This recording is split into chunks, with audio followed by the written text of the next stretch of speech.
Okay, welcome to lecture. We'll get started here in just a second or so. We're going to continue on with chapter 19, and then after we finish that, we will probably roll into the next one, which is our chapter 17, I think. So those notes are up there online if you need them. And we'll probably should get into that, obviously, today as well.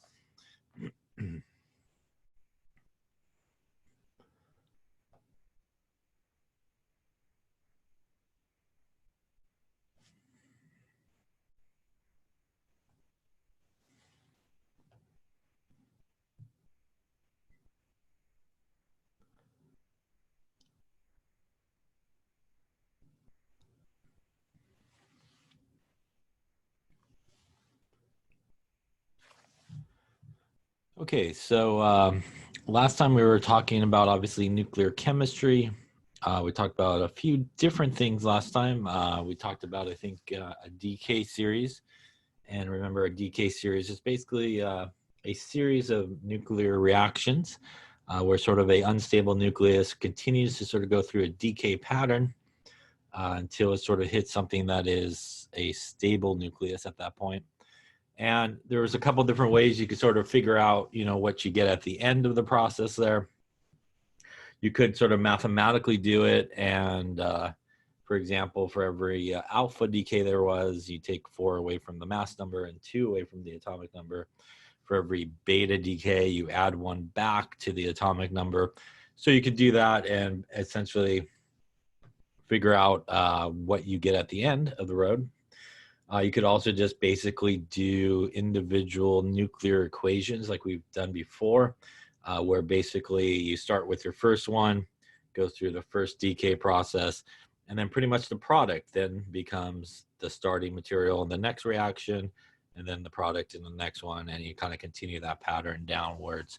And again, that will allow you to obviously figure out what you get after each of those sort of individual steps along the way. And that's also, again, a very good way of doing it. Probably less chance of error if you're just trying to do the math approach there.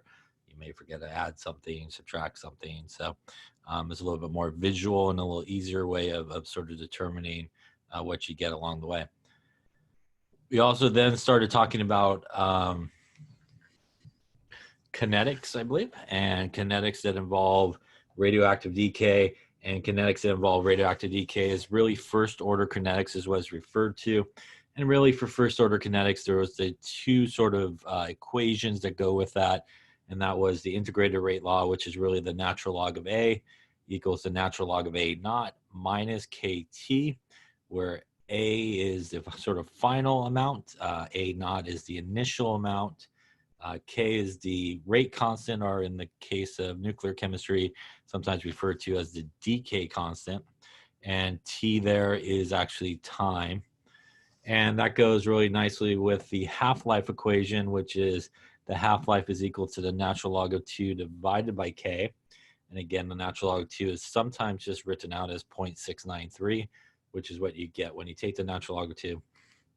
And that's divided by K, which again is the decay constant in that case. And as we saw in a number of those cases, you do have to use both of those sort of equations together. So it's very common that you, especially in nuclear chemistry, that you would be given sort of the half-life and then need to use that to get the decay constant and then go into the first sort of formula as well. So we saw a number of those as well. And in addition, we saw that, like we were talking about in sort of traditional chemical kinetics, we oftentimes deal with molarity in terms of units of everybody. But in sort of nuclear chemistry, you could use really all kinds of units. So I think we did one where it was grams and grams. We did one where it was milligrams and milligrams. And we did a couple where it was sort of radioactive sort of counts per minute or disintegrations per minute, which is sort of a rate of radioactive decay. So again, traditional sort of chemical kinetics, when you use those first order equations, you use molarity, but here you really can use sort of any units you want, as long as they're both really the same. So we had milligrams on one, it had to be milligrams on the other, grams and grams. Again, that's just more units and making sure everything cancels out correctly. Then we sort of finished up, I think where we're at here, talking about the idea of nuclear binding energy. And that is basically the energy is required to sort of break up the nucleus into its protons and neutrons. And as we've been talking about here, there's this idea that basically the nucleons, which are, again, there are protons and neutrons, what's found in the nucleus, the masses of those sort of guys individually versus the mass of the actual isotope itself, there's a slight difference in that mass between those two things, between basically the particles that make up the nucleus and the actual mass of the isotope. And that difference was basically known as the mass defect. And that mass defect is, one way you could think about it is sort of the little bit of mass that will be sort of converted into energy as this process occurs. And we saw a couple different ways that you can sort of calculate the binding energy. And one way is you could use Einstein's equation like we see up there, E equals mc squared, the c being the speed of light, which is our 3 × 10⁸ meters per second. And the m there is the mass defect, which you could use in AMU. And again, if you want to sort of take that route with it, you could use Avogadro's number to the 26th over here. And that will allow you to convert to joules. Again, remember that a kilogram times a meter squared divided by a second squared is the same as a joule. And usually the way we sort of represent binding energy is usually binding energy per nucleon. And it's actually another sort of measure of stability. So the higher the binding energy per nucleon, the more stable something is. So we could take our joules, for example, and divide it by the nucleon, which essentially is the mass number, the protons and neutrons. And that's how we get joules per nucleon. And there's another very common sort of unit of binding energy, and that's mega electron volts.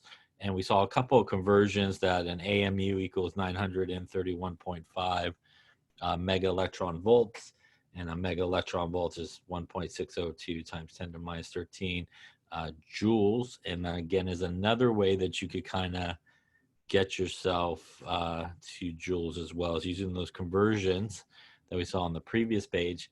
And you wouldn't necessarily have to use Einstein's equation because it's sort of based off of that as well.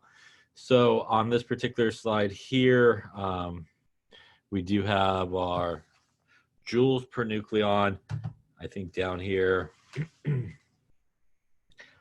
last time we did actually calculate mega electron volts per nucleon, but in this particular case, we would have took the 147.7 divided by our 19, and that gave us something like, if we did that, 7.77, we'll call it, mega electron volts per nucleon for this particular one. And again, like I said, it is sort of a measure of stability. The greater that number is per nucleon, the binding energy per nucleon, the more stable it is. So again, this is sort of another aspect that you could use to try to determine sort of stability. We do that obviously to find the mass defect. We take the protons plus the neutrons and the atomic mass of each of those, and again subtract it from the atomic mass of the isotope, which is usually given to you in the problem. Any questions on any of that stuff there that we talked about last time? Okay, this I think is just the same slide, not all scribbled on. All right. So here's sort of a graph of binding energy per nucleon versus mass number, and this is joules per nucleon. And what we see is, again, in terms of stability, as that number rises, so does the stability of it. And we actually see here, kind of right there on top, is iron 56. It's sort of the highest binding energy per nucleon, which would imply that it's sort of the most sort of stable guy that you could have in comparison to everybody else that's obviously on this particular graph. Here's another one in case you didn't like the first one, but this is actually in mega electron volts per nucleon. So again, these are the two sort of common units, is what's on this graph here. And again, we still see our iron 56 there as most stable. And again, in this sort of area is sort of where this peak maximum out, and that's where we have a lot of sort of stable guy is sort of happening. And again, this guy over here on this graph was in joules per nucleon. So again, those are two common ones, and regardless of the units, as you can see, obviously will not give you the same numbers, but do sort of give you the same end result in terms of stability. We also talked a little bit about fission as well. Fission, again, is sort of the spontaneous process. It could be of an unstable nucleus, basically splitting apart into two new nucleuses, usually involves some neutrons being formed and lots of energy that comes from it. All right, so why don't you give this one a go, see what you come up with. Take a couple of minutes here. Let's calculate the mass defect in the nuclear binding energy per nucleon in mega electron volts, and for carbon 16, and it has an atomic mass of 16.014701. So see what you come up with.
And carbon's number 6 on the periodic table, if you don't know.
Okay, so let's take a look, see how we're doing. So carbon 16, as we talked about before, the 16 here is going to be the mass number. And from the periodic table, we know carbon is 6, which is its atomic number, which means the number of neutrons in this case would be 16 minus 6, which would be 10 neutrons. And obviously in that case, it also would have 6 protons from its atomic number. So we want to get the mass of that first and figure out the mass defect. So the mass defect would be our 6 protons, each at a mass of 1.00783 AMU, plus our 10 neutrons at a mass of 1.00866 AMU. We then are going to subtract that from the atomic mass of the isotope itself, which was 16.014701. And if we do all that,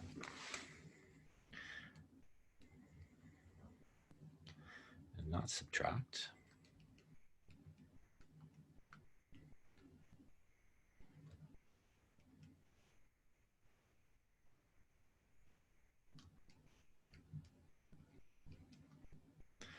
we get 0.1189, we'll call it AMU. And again, that is the mass defect. And at this point, like we talked about last time, you could go into Einstein's equation if you like. Perfectly fine. You could also use those conversions that we saw earlier, that a AMU is equal to 931.5 mega electron volts, which might be a little easier to move. So we'll take the 0.1189 AMU. We'll divide it by 1 AMU is 931.5 mega electron volts there. Gives us something like, call it, we'll go 110.7 mega electron volts, and we want it per nucleon. So 16 here is our protons and neutrons. So if we divide that by 16, that is going to get us something like 6.921 mega electron volts per nucleon as our binding energy per nucleon in obviously mega electron volts. If you wanted to as well, obviously, as we saw last time, if we did go into Einstein's equation, you would end up with joules. Or if you want to do it this way and you want joules, you could use that other conversion we saw, which was mega electron volts 1.602 times 10 to the minus 13 joules. And if you take that, you could get something like 1.11 to the minus 12 joules per nucleon as well. So there's a few different ways you could kind of approach it if you want. Again, you can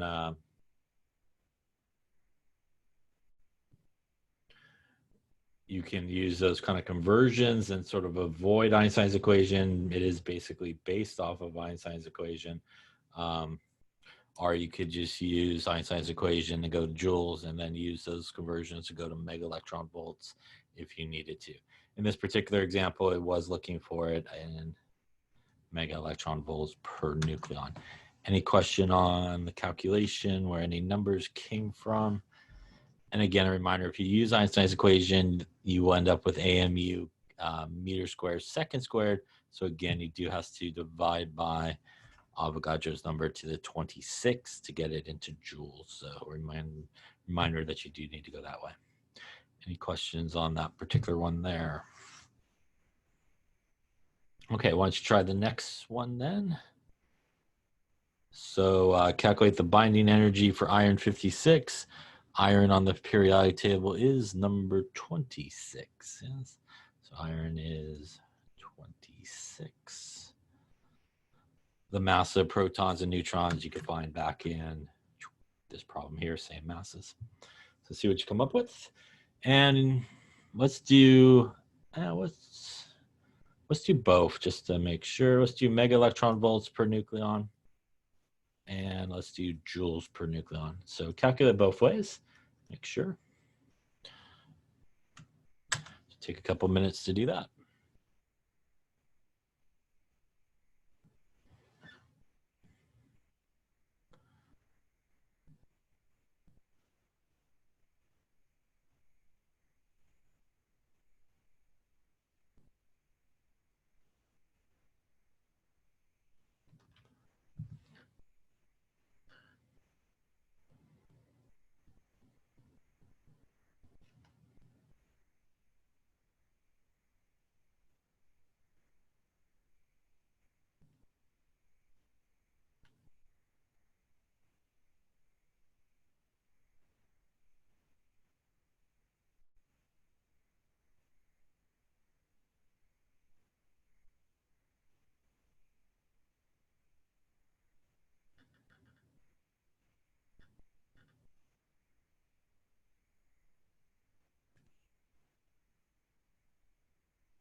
Okay, so let's take a look.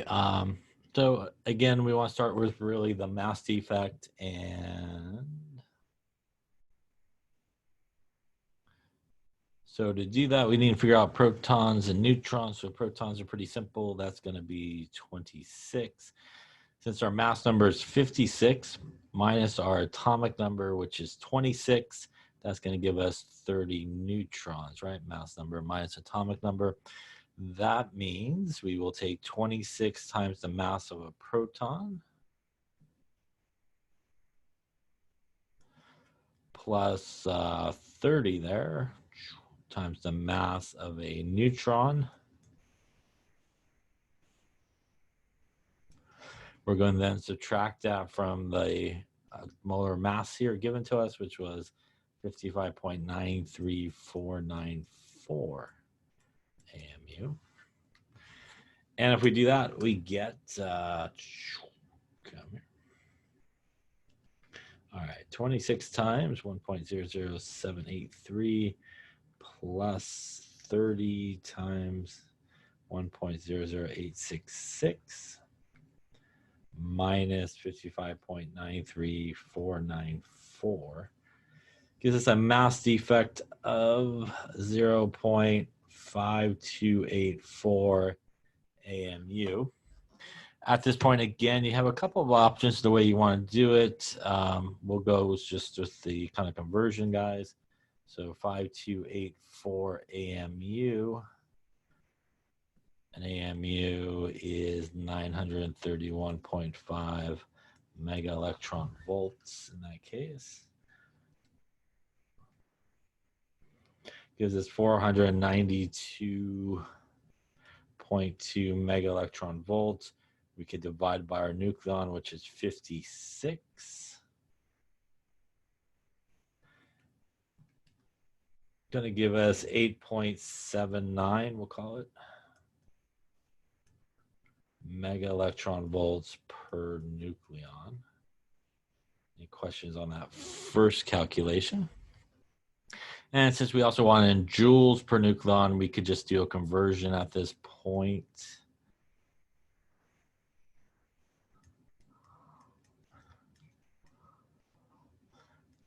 .602 times 10 to the minus 13 joules per mega electron volt.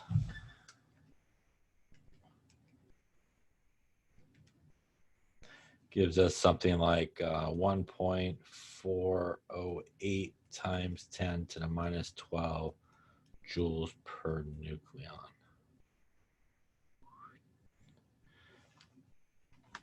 Any questions on that?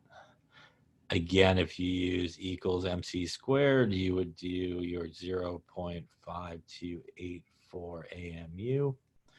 You would do your 3 times 10 to the 8 meters per second squared.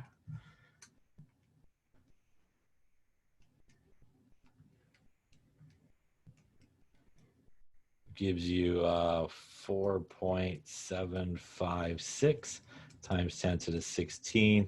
You would divide it by that Avogadro's number, 26 AMU per kilogram.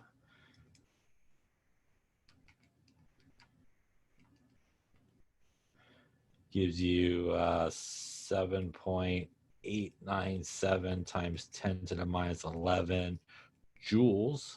And then you could divide that by 56, and you will get the same number as we got up there, just slightly off with some rounding, but basically you'll get this number here if you divide it by 56. And obviously you can use the conversion to go to mega electron volts if you want. Question on that calculation. Now, as I mentioned before, we can use these values that we get to help us measure stability. So if we look at the 3 that we had iron 56. Let's write it here. So we had our iron 56, which had essentially 8.7 mega electron volts per nucleon. We had our guy here, which was carbon 16, that had 6.921 mega electron volts per nucleon. And the very first one that we did, that fluorine one, which was 7.77.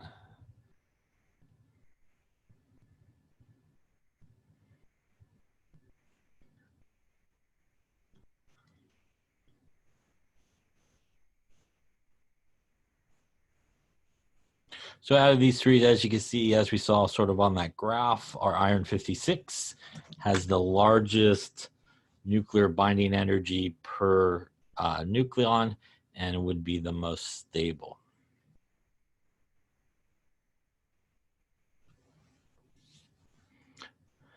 On the test, the 931.5 would be provided, I think, to you, and the 1.602 times 10 to minus 13 joules would also be provided to you as well. So I think on the test, this one would be provided, and I think this one would also be provided there on the conversion sheet, if I'm not mistaken. Other questions? Okay. Any questions on doing these calculations here? So again, like I said, you can do it either way. It's really just a preference. They both should get you pretty much the same answer regardless of which way you go. Again, just maybe slightly different with some rounding, but pretty much the same deal if you use Einstein's equation and that Avogadro's number to the 26th, or if you just sort of use those conversion factors, because really they are sort of based off of Einstein's equation anyways. They're just sort of a straight sort of conversion, I guess, to get you to that sort of answer. The other sort of variation that you'll sometimes see, and we don't have to worry about it here, I don't know if they still have it up online like that, but sometimes they will take into account electrons and stuff like that, but probably you don't have to do it. You should do it like we do it in class for any exam and stuff like that. The exam will be done the same way as we did the first exam. Okay. All right, any questions on binding energy? All right, so then let's talk about nuclear transmutation. Nuclear transmutation is, again, a place where, or a situation where you basically shoot a particle at some type of stable nucleus. Obviously, it's not very happy about that, and it obviously will transform itself, or mutate, if you will, transmutation, into some new nucleus. Again, you could use a particle accelerator like this. It's got sort of a electrical field, magnetic field, which basically a lot of these particles will get moving around this sort of circular pattern, and you could sort of aim it at a target nucleus. Obviously will cause that reaction to begin. This is a table of the transuranium series, and again, a lot of our sort of man-made elements, if you will, like einsteinium, californium, berkelium, and all those good stuff, sort of made by this. You can see they're all sort of produced as a result of some type of particle bombarding, and again, this is what this would be sort of referred to, another isotope, and obviously producing those guys. And that's usually your bottom row there on the periodic table at the very bottom. So a lot of those man-made radioactive elements. So this brings us to nuclear fission, and sort of talking about nuclear fission, which you can sort of achieve through that process. So fission can be spontaneous, where it sort of breaks apart into new nucleuses, forms some neutrons. You could also sort of help this along the way by, for example, here where we shoot like a neutron, for example, at a stable nucleus of uranium. When it does that, it becomes unstable, like a bowling pin here. And what this guy will then do is basically split off, like we see here, into two new nucleuses. As we talked about, and as we'll see as well, can't always predict what nucleuses you'll get when that guy splits, but a couple of things you can sort of predict will happen. You'll get some more neutrons that are made, and usually will involve some energy happening in that case. And this is sort of the reaction that's used, say, in a nuclear power plant when you do this process. And again, in terms of energy, as we talked about, you can figure out the energy by basically, this is basically the difference in the masses of our products versus our reactants. So that's what we see here, the mass of our reactants and the differences there between our products and what was made. And that's basically Einstein's equation. So that's like E equals mc squared hidden in that little equation there. And if you do that sort of calculation, for every mole of uranium-235 that's used in a fission reaction such as this, you generate something like 2 times 10 to the 13 joules of energy. And if you compare that, say, to a combustion of 1 ton of coal, you get something like 5 times 10 to the 7 joules of energy that's being produced. And this comparison here is because those are the traditional ways that we make energy, right? Is kind of coal, burning coal, are basically using a nuclear reaction such as this. And you can see you get a, twice as much energy almost in terms that comes out for uranium versus, say, your traditional sort of way of producing it.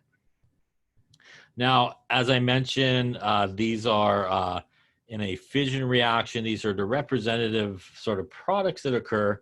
And most of the time we get some guys that come out in these sort of peaks over here that have those mass numbers.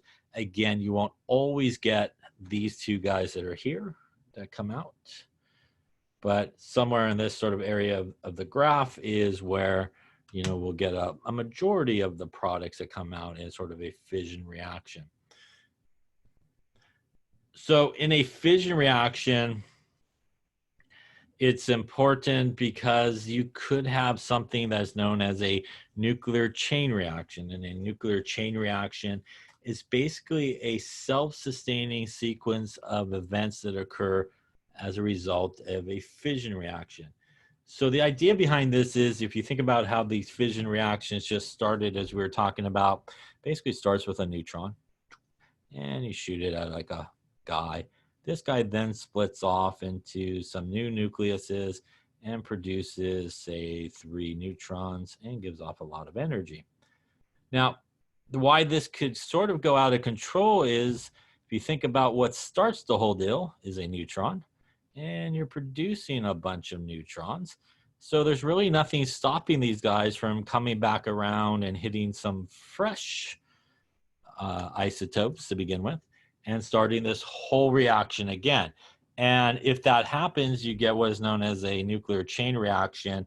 Again, every time it sort of does that, it sort of builds up and builds up and builds up, as we could kind of see in this picture here. We produce some neutrons, they start that reaction, and it grows obviously exponentially. Every time they do that and they make this reaction, you're obviously producing a lot of energy. You're also producing a lot of radioactive particles along the way, or isotopes that occur along the way. So what do we need for that to sort of happen? You obviously need this fission reaction to begin, but you also usually will need something that was referred to as the critical mass. And what the critical mass of a isotope, say like uranium, is basically the minimum amount of material that's needed to keep this reaction going. And that's basically what is known as critical mass. So if we do hit that critical mass, that's usually not a good situation. Again, this reaction is just going to go on and on and on, and again, just keep building and building and building. Every time it does it, obviously, like I said, lots of energy, lots of radioactive particles being made and isotopes being made. If you keep it non-critical, you could kind of keep it under control. At some point, it really won't be able to continue to self-propagate and continue on with that reaction that occurs. This is also sort of a reaction that occurs in, say, like a nuclear type bomb, like what we got here. They keep the subcritical mass of something like uranium separated from each other until obviously that bomb would hit. When they would hit, kind of like the wedge into our hole here, they will meet. Also, when that hits, it explodes, right? Gives some more energy to allow that to sort of happen. And basically, then you would have a critical mass of uranium there, and that would obviously continue on, which is obviously what happens in, say, a nuclear bomb was released. And the major problem with it as well is obviously all that energy that comes out of it, but also all these radioactive isotopes that get developed as these reactions continuously occur. And these are things with long half-lives that remain radioactive for a very long time. And obviously that causes lots and lots of problems besides the actual, first impact of sort of the bomb, if you will. But a more sort of nicer use of sort of a nuclear fission reaction is in say a nuclear power plant. So this type of reaction is used in a nuclear power plant. And like I showed you before, that sort of comparison between a coal and a nuclear fission reaction is usually done because, again, as I said, that is sort of the two common ways that, say, a power plant works. So a power plant, essentially, there's water. The water gets heated up. The heat obviously becomes steam, right? Steam goes out to like turbines, goes out to generators. And before you know it, you got some lights on in the building, right? All that happens as you throw the light switch, right? So we hope all that happens. But really, what's the difference between, say, a nuclear power plant and a traditional power plant is really how they heat the water, sort of that source of heating the water. In a nuclear power plant, they use a fission reaction with like uranium. In a traditional sort of power plant, they use something like coal and they burn it, and the heat from the coal obviously heats up the water, and the heat from the fission reaction heats up the water, and that whole process occurs. So in a nuclear power plant, you may wonder, like, why does it not kind of go out of control? So there's a couple, obviously, protective factors that they try to keep. Obviously, the radioactive part of it is done in sort of a shielded area.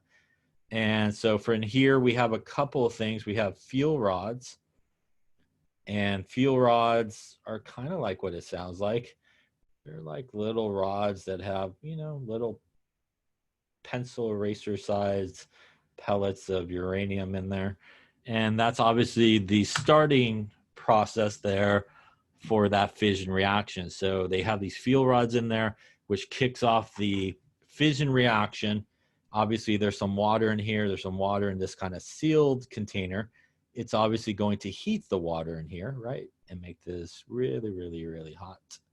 Obviously, when it makes it really hot, it goes to a secondary sort of container where there's water, which creates the steam that we need. And again, out to our turbines and generators, and obviously we get light.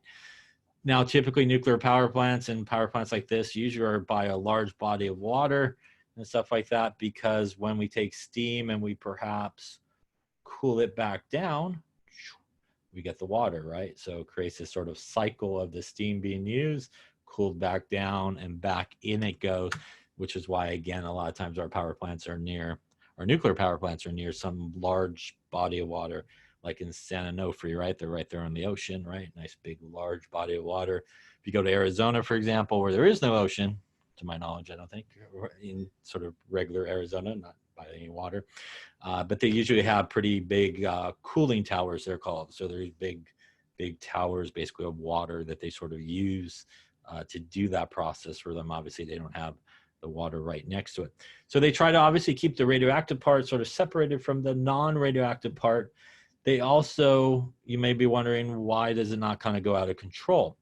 And it doesn't go out of control for really two reasons: because they keep a non-critical mass. So typically they keep a non-critical mass of uranium there when they're doing these, which means, as we just talked about, there's not enough material to keep this reaction going sort of uncontrollable. The other important aspect of that is this thing right here. They have control rods, and control rods are basically rods that are dipped in something like cadmium and so forth, but they're basically neutron absorbers. And if you think about the fission reaction, you may understand why that's important to control everything, because what basically in this type of reaction kicks it off are neutrons, right? And then we produce some neutrons. So when you have these control rods, what they're able to do is essentially take a lot of these neutrons out of that sort of reaction chain. And by taking the neutrons out, it's going to prevent more of that reaction from happening. So, you know, what sort of makes a nuclear power plant sort of safe in that sense of not going crazy in terms of the reaction is they typically obviously don't use critical mass of uranium. And they also have these control rods, which basically can control the reaction by taking out these neutrons, which basically happen, what starts the reaction. Obviously, these are usually done in those really big steel, not steel, but concrete, I think is the better way of saying that, concrete sort of domes. So if you've been by the San Onofre power plants off the 5 there, you've seen the 2 big sort of domes and stuff like that. And that's usually what houses all these things. So there's good in terms of that. Some people say it's good because it's kind of cleaner energy than obviously burning coal, which creates a lot of waste. But the other downside to it obviously is the potential of something going bad. And also, as these fission reactions occur, you are generating a lot of radioactive waste. It's sometimes referred to as spent fuel. And these spent fuel products also have very, very long half-lives. And you got to think about where you store all these things, where you put all these things. And I think they've started using I think they built a big hole in Nevada to kind of house all this stuff. So this might be a little bit older numbers, but sort of the same idea. Again, sort of the good and the bad of both is, again, in terms of traditional coal-fired power plants, we produce a lot of carbon and sulfur type of pollutants. In the case of a nuclear power plant, you also produce a lot of nuclear waste, basically, and this sort of spent fuel, which again is very active for a long periods of time. You can see by these half-lives in terms of storage or time you need to store these guys in years. It's lots and lots of years you need to store these things. And that means that they stay radioactive for a very, very long time. And unfortunately can be used for not good things as well. So it brings up a lot of issues, obviously, in terms of, where do you put all this stuff? Where do you store all this stuff? Who's in charge of all this stuff? So, there's good and bad, I guess, with everything, but that's some of the good and some of the bad of sort of both of those things. Obviously, for coal, they obviously sometimes will, destroy a lot of the environment to get to the coal and stuff like that. All right, so let's finish up talking a little bit about nuclear fusion. So fusion, unlike fission, is when we take 2 small nucleuses and put them together.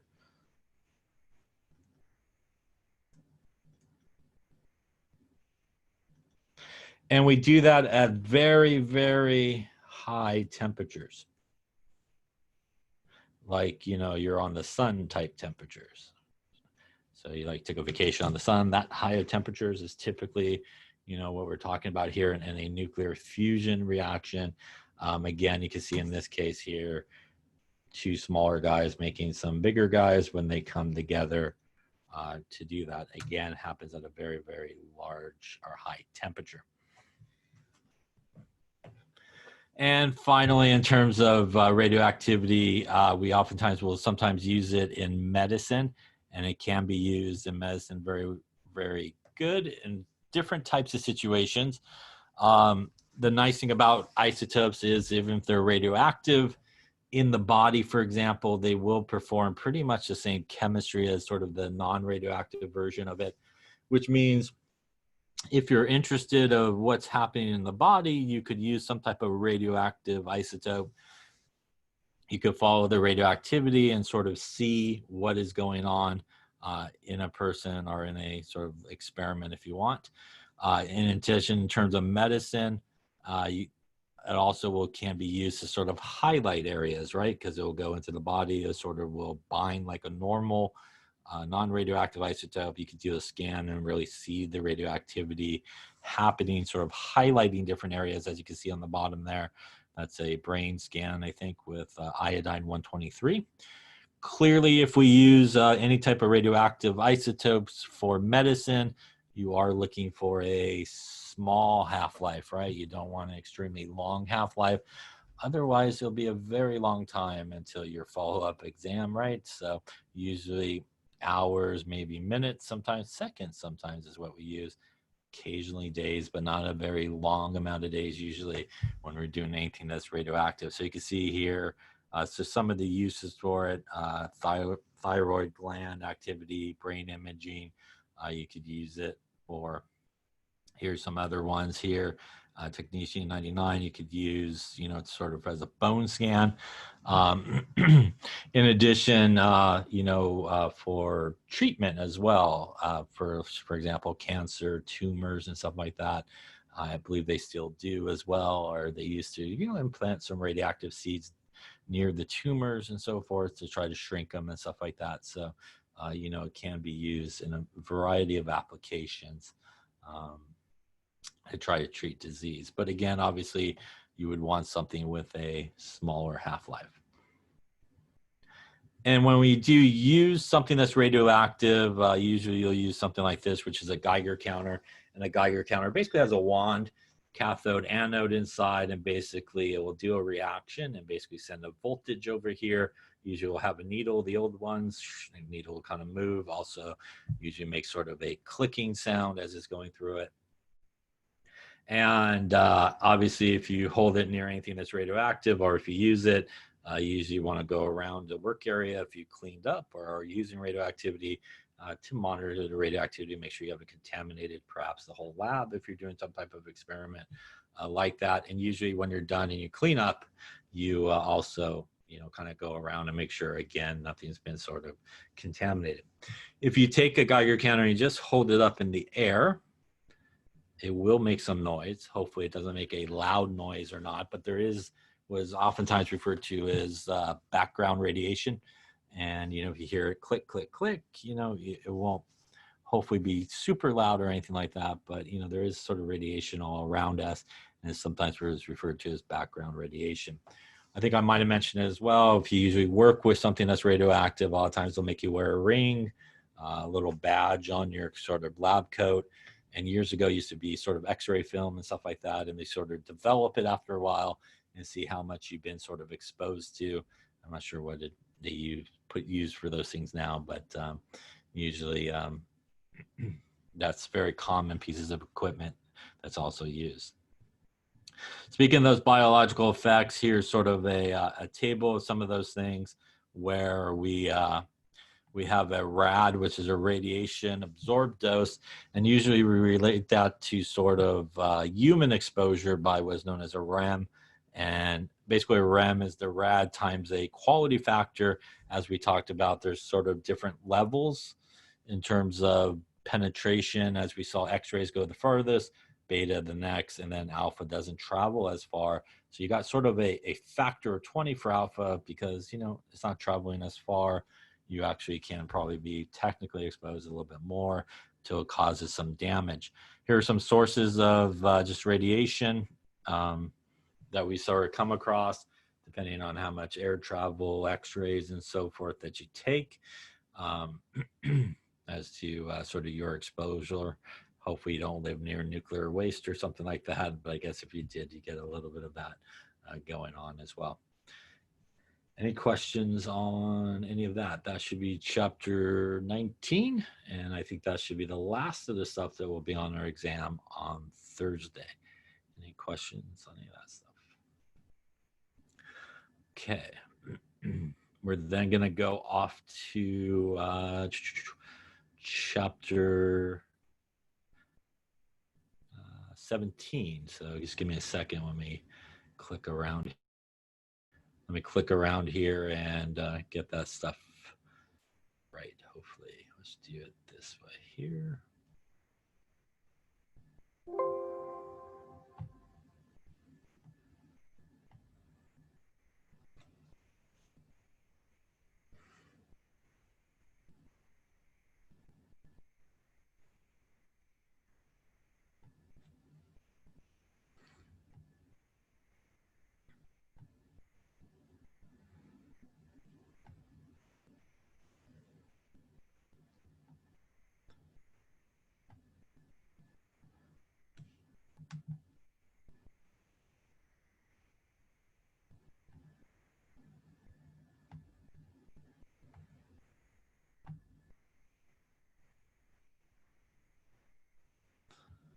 Okay. All right, let's see here. So we're going to chapter 17. Looking okay? Yes, still full screen, I hope, on your side.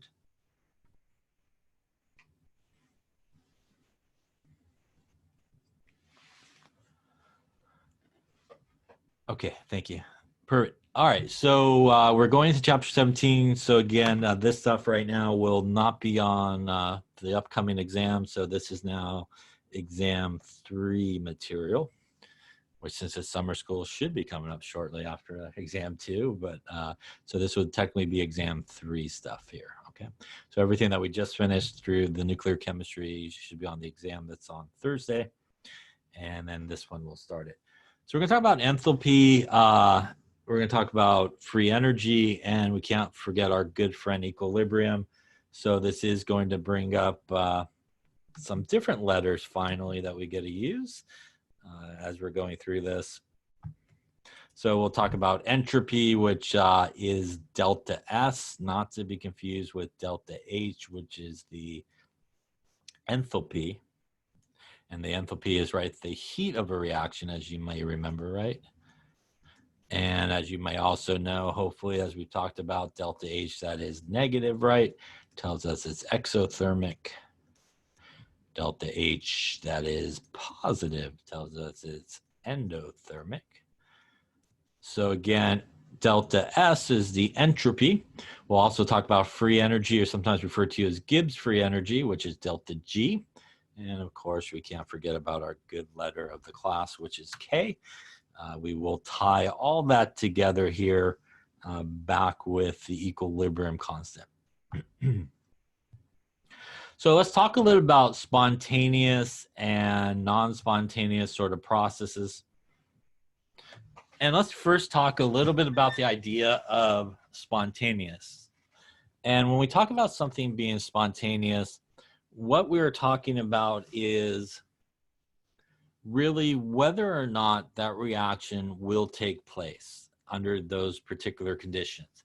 So sometimes when people think about spontaneous reactions or things being spontaneous, sometimes people think about it in the sense of, oh, it's spontaneous. It must happen, snap, real quick, super fast. And when we talk about something being spontaneous, that's not necessarily what we are referring to. We're referring to the idea that this reaction will take place. Could be really fast, could be really slow. Doesn't really matter in the sense of something being spontaneous or not, but it just means that it will take place. When we talk about how fast or how slow a reaction takes place, that's really the area of chemistry which is known as kinetics, which we'll talk about at the end of the semester. And that's when we talk about, you know, how fast or how slow a reaction takes place. But again, just saying if something is spontaneous really has nothing very much to do with how fast or slow it occurs. Again, just means it will occur or will not occur if it's non-spontaneous. So these are some spontaneous physical and chemical processes that we may be aware of. Obviously, waterfall runs downhill. Usually when we see water, it doesn't go up the hill, right? It comes down. If we put some sugar in a coffee cup, it should start to melt and dissolve. Not really melt, but start to dissolve. At 1 atmosphere, water freezes below 0 degrees Celsius, which is its freezing point, and starts to melt if you get above 0 degrees. And again, that happens naturally as well, sort of spontaneously. If you take an ice cube out, it will spontaneously, you don't really have to do much to it, start to melt.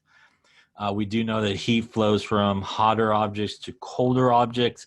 So the warmer guy sort of cools down, the cool guy warms up. And if they're in an insulated sort of container, they'll meet somewhere in the middle of those two things. If we expose, for example, oxygen with a little bit of moisture and some oxygen and some iron, we'll get rust that will form. And in our picture here, obviously the guy going downhill looking very scared, that's a spontaneous process, right? If you go over the hill and come down, you're going to naturally come down. A non-spontaneous process, as we see here, is this person going up the hill and scaring the guy going down the hill. I'm assuming that's not what you want to see if you're coming down the hill. It's somebody coming up the hill. But obviously you can stand at the bottom of the hill and you're not going to just spontaneously make your way up. But that also illustrates something we'll talk about, maybe not in this chapter, but another chapter. But it is possible to make a non-spontaneous process occur, just requires some extra energy or some input to be done. Obviously, she would need to kind of ski her way up the hill, provide some energy to do that. Again, she can't just sit at the bottom of the hill and find her way up, as opposed to the guy at the top of the hill. He just needs to kind of go over the edge. he probably doesn't have to do very much. He's going to spontaneously continue down the hill till he hits something soft, hopefully. Here's some other processes that are spontaneous and sort of non-spontaneous. It's a little hard to see on my screen, but hopefully it's better to see on your screen. These are gas molecules in an actual container. There's like a on-off valve right about there. And obviously, if you open the valve from close, these gas molecules will probably spontaneously find their way over to the other side. If you started out with them both on the other side, and again, you open this sort of container here, or the valve, they won't all spontaneously end up over there on the left-hand side. You could probably do some stuff to the right-hand side here and sort of help it get over there. But just spontaneously speaking, they won't all just go migrate over to the other side. So does a decrease in enthalpy mean a reaction proceeds spontaneously? So again, enthalpy is our delta H. And as we talked about there just a second ago, when we look at our delta H value, really we could almost ignore the number for the most part, and we could just look at the sign. And again, the sign will tell us whether or not this reaction is spontaneous, not spontaneous, if this reaction is exothermic or endothermic. So our first two there, the combustion reaction, the making of water, they both have a negative delta H value, which means our first two guys there are going to be an exothermic reaction. And both of those reactions occur spontaneously.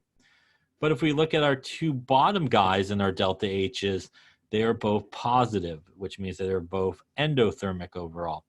And both of those processes occur spontaneously as well.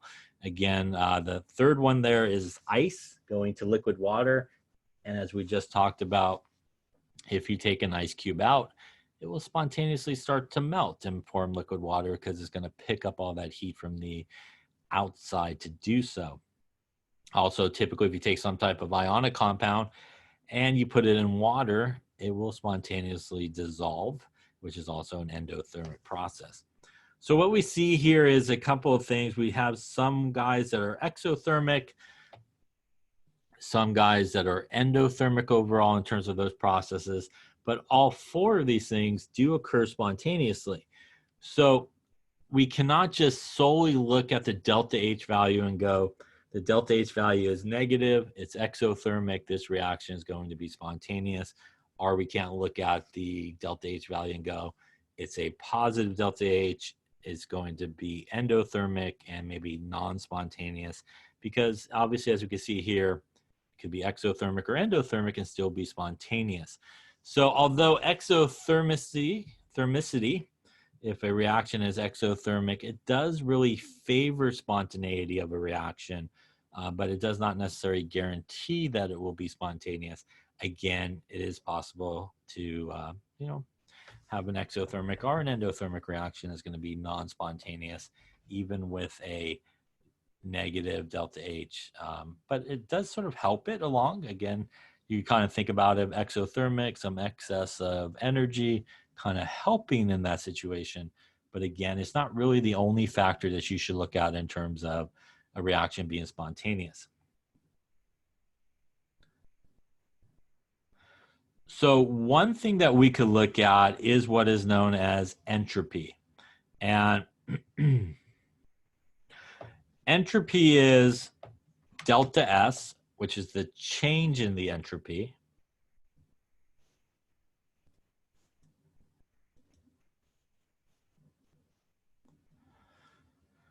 And entropy is a measure of randomness or disorder of a system. So entropy has to do with the randomness, the craziness that's happening, and the greater the amount of disorder, the higher the entropy will be. And something that's sort of different with entropy than sort of other things that we think about. So kind of like what we were just talking about with the energy, the delta H, we oftentimes think about negative as being exothermic, spontaneous, things happening. Actually, when we increase the disorder, like what we have over here, the entropy value increases and it becomes a more positive value. So when we get a delta S that's positive, that tells us that the amount of disorder is increasing and the amount of order is decreasing. So I recommend you go one way. So some people talk about it in terms of order, either order is increasing or order is decreasing.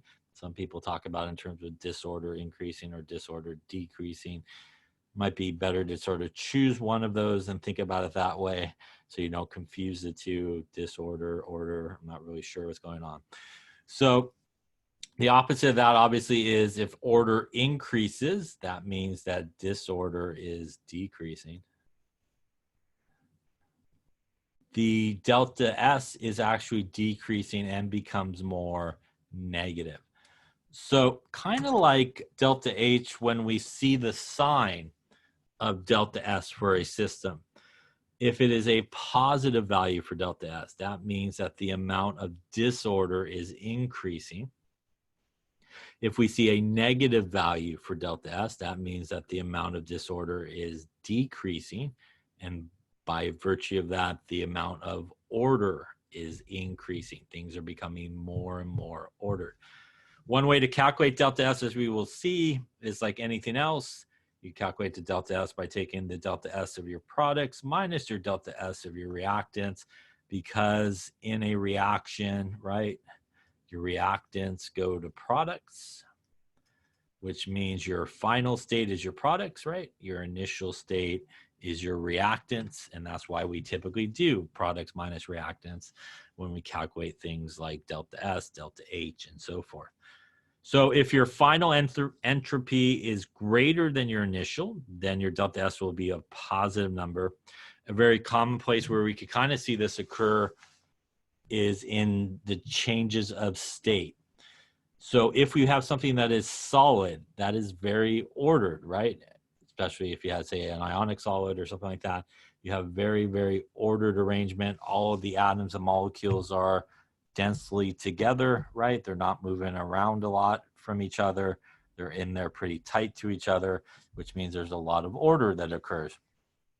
As you get to liquid, there's a little bit more movement of those atoms or molecules, and that's why liquids are more fluid. And more fluid means more movement means more disorder. So the amount of disorder is increasing as you go to liquid. And then obviously if you get to the gas state, you are pretty much have everybody completely separated from each other. They're flying around, they're banging into the walls of the container. And obviously just by that process of flying around, moving around, there's a lot of disorder that's happening. So as we go from solid, liquid to gas, the amount of disorder is increasing. So gas should have a more positive delta S than, say, solid. So if we had to predict here the delta S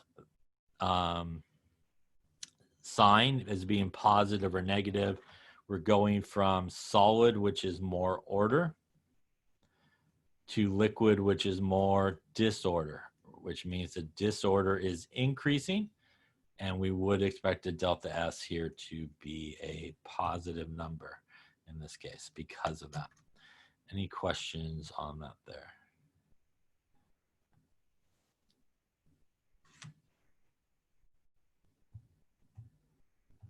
Now, disorder is related to probability, and a probable event is one in which there's many ways of doing it. An improbable event is one where there can only really happen in one of a few different ways, right? So what's that old saying? There's a lot of ways you could screw something up, right? There's a lot of ways to do things wrong, but there's only a few ways to do things sort of correctly. And so it's very probable that a lot of people will mess things up, especially if you don't know what you're doing, because there's a lot of ways that you could really mess something up. If you really know what you're doing and know how to do it correctly, it's very probable that you will do it correctly, and there's less chance of that. So when we talk about an ordered state where everything is together in a very ordered fashion, arranged very good next to each other in an ordered event, has a very low probability of occurring and a small entropy value. While again, as I was mentioning, there's a lot of ways to really screw up something, and there's a very high probability that that could occur, and that usually results in a large value of entropy. One sort of way that we look at probability and sort of entropy is through this equation here. And so it's sometimes referred to as the Boltzmann equation because, you know, it has the Boltzmann constant in it, which is at the very bottom there. And that is the 1.38 times 10 to the minus 23. So this is the entropy here.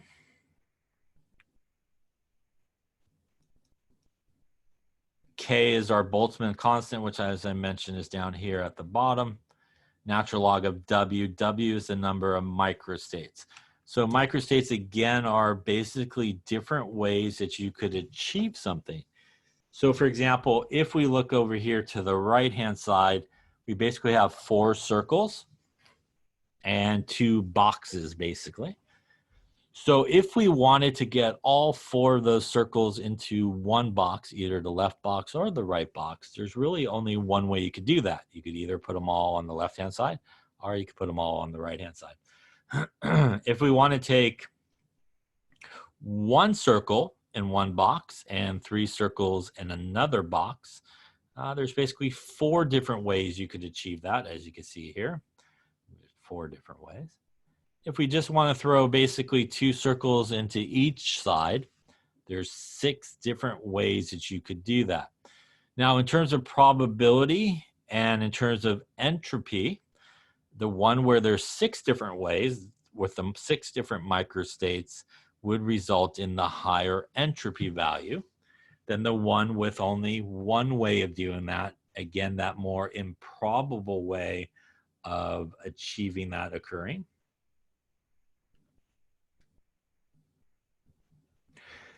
And if you just think about the Boltzmann equation and sort of the math of it, if I take the Boltzmann equation and my number of microstates is 1, if I take the natural log of 1, that equals 0, yeah? Which means that will essentially zero out the entropy, and obviously you'll have an entropy of 0, which means that's obviously a very low value, right? Well, you can't take the natural log really of 1. Sorry, natural log of 1 would be 0. So obviously that gives you a very small value. So this is a more probable event down here, a higher entropy, more positive. This one obviously a less probable event and heading more towards the negative value for delta S. So all of these processes over here, these are all processes that lead to an increase in entropy, and the delta S would be a more positive number. Again, as we talked about, going from solid to liquid, again, a lot more disorder, obviously, as you go to from solid to liquid. And as you continue going from liquid to gas, again, everybody's completely broken apart in the vapor phase. And again, a lot of things, you can just visualize it if you want, things flying around your eyes, right? There's a lot more disorder happening. The process of actually making a solution increases the disorder or the entropy for both the solute and the solvent.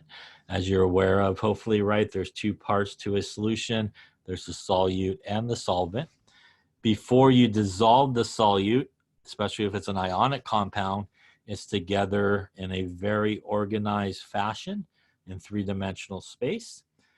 In order for the solute to dissolve, you have to break apart all those solute interactions. And even something like water, for example, is very organized the way water is as the solvent before you start.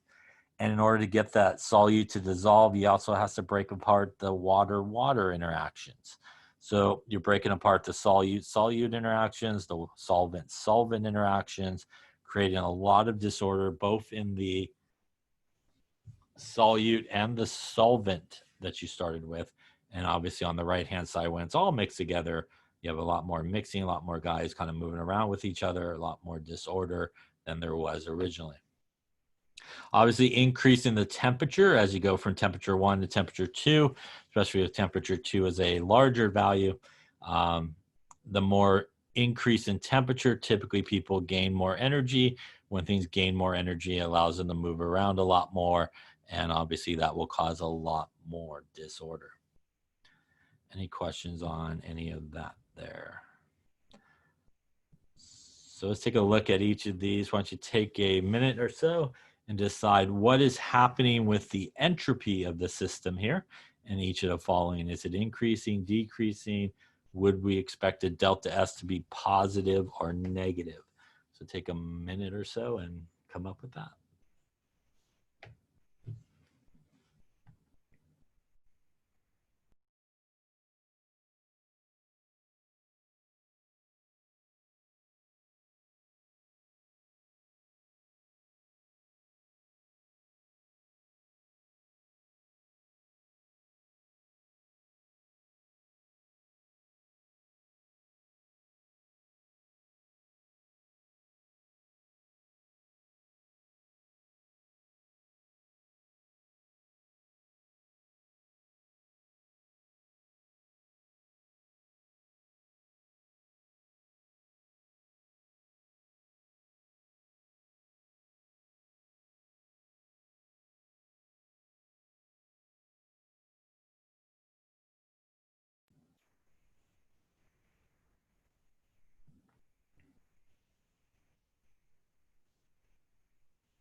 Okay, let's take a look. So first one is condensating water vapor. So condensation means we're basically going from gas back to liquid. So we're going from a more ordered, more disordered state in gas to a more ordered state in liquid. So the entropy should be decreasing. And that means that the delta S here should be a negative number. Again, as you go from gas back to liquid, you're becoming more ordered, and that would result again in our negative value for delta S. We formed a sucrose crystal from a supersaturated solution. If you form a crystal, you can't get much more ordered than that, right? So the entropy should be also decreasing here, and should also end up as a negative value. Again, when you make that crystal, that's got to be super ordered, right? If we heat hydrogen gas from 60 to 80, we're increasing the temperature, which means everybody's going to gain more energy, and we should then end up with more disorder, right? And the entropy should be increasing, which means our delta S should be a positive number. And lastly, sublimation. Sublimation means going from solid directly to gas, skipping that liquid. So obviously we're starting at a much more ordered situation. When we go to gas, we're going to be more disorder. And that's going to result in a more positive delta S value. Any questions on that there? Okay, we will wrap it up here for today's lecture. We're off to lab in about 10 minutes or so, and we're going to do experiment 11 today, which goes with experiment 10 that we did yesterday. Any questions on anything? Okay, I'll see everybody in about 10 minutes or so. Make sure you type here if you haven't done so already.